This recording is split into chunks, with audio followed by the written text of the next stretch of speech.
So yun na nga, nanalo pala yung LA Lakers ngayon laban sa GSW. Balita ko kasi mahihina lang yung tinatalo ng Lakers. And then yung Golden State malalakas yung tinatalo. No? And yung laro nila kanina parang sinasadya. Yes, parang talagang sinasadya. Bakit? Kasi dalawang overtime. Hindi naman pwede isang overtime lang. Dalawa kasing GOAT yung naglalaro.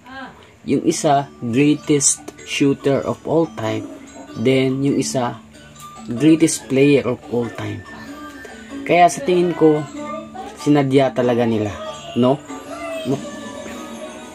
Kuha ko talaga yung formula ng NBA.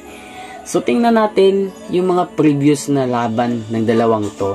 Kasi marami ako nababasa sa mga comment section na iba-iba talaga yung komento. Sinasabi nila na malakas lang daw yung Lakers pag mahina yung kalaban. Then, malakas din yung Golden State pag malakas yung kalaban nila. Ha? So, paano ba yan? Mga Golden State. So, tingnan natin yung mga previous na laban nila, no?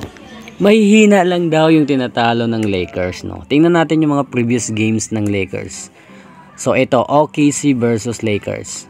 So, take note ha, number 2 sa West standing yung OKC. So, powerhouse to sa West, no? So, ayan, kitang-kita naman, no? 2 beses lang naman tinalo ng Lakers ang OKC. Ngayon, para hindi tayo maging bias sa mga bashers dyan, ano? Search din natin yung laban ng GSW at OKC. So, ayan, makikita, no? 3 beses lang naman tinalo ng OKC ang Golden State Warriors. So, sa tingin nyo, mahina ba ang OKC? So, shout out sa lahat ng mga bashers ng LA dyan. Peace.